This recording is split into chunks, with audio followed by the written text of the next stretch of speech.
现在少子化的问题愈来愈严重，但是家长对着托育相关的环境也是相当的欠缺。市府教育局为了提供家长丰富的选择，积极推动非营利幼儿园等相关的措施。22号上午，台南市也有5间的非营利幼儿园同时来甲牌启用，市长黄伟哲也亲自出席见证，希望给家长一个安心托婴的环境。我们现在要鼓励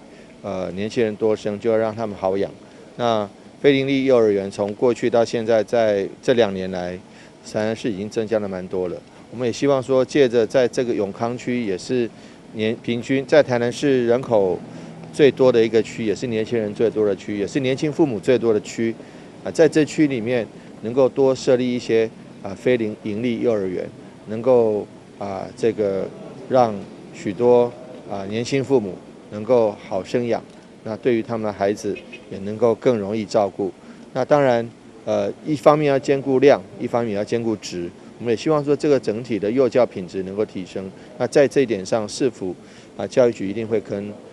这个业者来做一个最大程度的配合，来符合家长的需要，来符合这个增加我们幼儿在未来人生道路上的竞争力。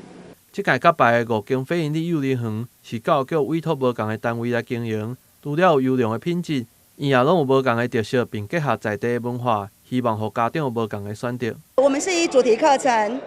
配搭学习区，对，然后重视孩子的体能跟生态探索。我刚有说到说，这里离永康公园很近，以及永仁高中整个很优美的环境，所以这2块即将是我们孩子日后学习很重要的自然资源来源。对，那您看到这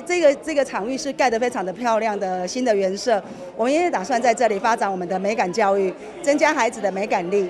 市府强调，打造友善的托育环境，甲适合民众徛起的城市，是因一直以来的目标。除了今仔日甲牌的5间非营利幼儿园以外，接下来未来5年内也会持续来增加，让台南成为家长喜爱的城市。咱新闻郭博义采访报道。